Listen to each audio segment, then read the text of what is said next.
Greetings and salutations. Thank you for lending an ear to the voice of the times. This Thursday, April 7, 2022. For today's editorial, a ban is the only solution to the e-sabong mess. Stories about new grim or embarrassing incidents connected to e-sabong, online gambling on cockfighting, have become almost a daily part of the news and a source of confusion and concern for government and law enforcement officials, the public at large, and even the cockfighting industry.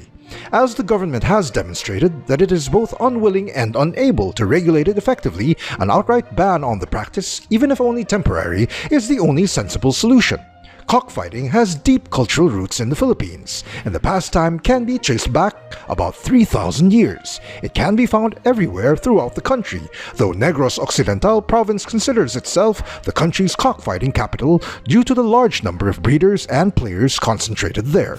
Critics of the sport condemn it as animal cruelty, and it is impossible to argue that it is not. But just as with bullfighting in Hispanic countries, the cultural and economic significance of it has, thus far, deflected attempts to do away with cockfighting entirely.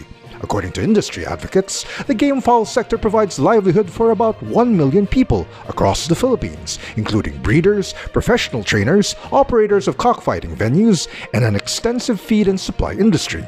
Cockfighting is said to be the second biggest industry of Negros Occidental, after sugar farming and production.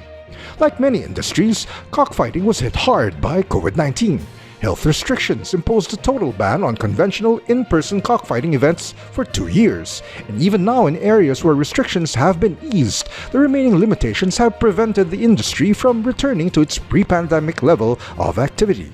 This has resulted in the rapid development of e-sabong, which allows players to view and gamble on cockfights without the risk of attending the matches in person. According to the Philippine Amusement and Gaming Corporation, or PAGCOR, which is supposed to be regulating e-sabong, the new industry has been a great success, earning an average of 640 million pesos, or about $12.5 million monthly, since January of this year. However, the launch of e-sabong has led to a nightmare of unintended consequences, the costs of which very much exceed the economic benefits.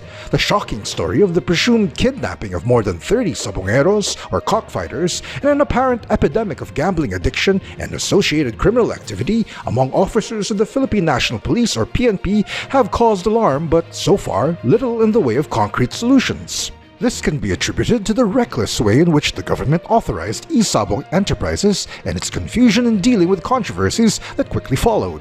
In contrast to other, better-managed forms of gambling, PAGCOR approved the guidelines for e-sabong without any public hearings or consultations. PAGCOR's approval of new e-sabong outlets also seems to be completely unaware of potential problems these may cause. For example, in spite of the PNP leadership's struggle to restore discipline among its personnel who have been caught up in the e-sabong craze, we have observed the opening of a new e-sabong outlet just a short distance from PNP's Camp Crama headquarters, directly across the street from a condominium complex that is home to several hundred PNP personnel. Malacanang has not exactly helped to restore order either. At the prodding of Senate allies like Senator Ronald De La Rosa, President Duterte reportedly was set to order a suspension of e-sabong permits in line with the Senate resolution, calling for it at the beginning of last month. Just days after that news, however, the palace issued a memo pointedly declining to issue the suspension and instead directing PAGCOR and the PNP to investigate the case of the missing sabongeros and other violations. Perhaps, ironically, the biggest advocacy for a blanket suspension or even a total ban on e-sabong comes from the gamefowl industry itself. Last month, the Ako Breeder Party List, a party representing breeders and cockfighting workers, described e-sabong as a threat to the traditional industry and called for stricter government regulation of the industry. We believe this is the most sensible point of view. The problems caused by e-sabong are too great to allow it to continue, at least not before clear laws and regulations are created to permit it to operate safely. And that's editorial for Thursday, April 7, 2022.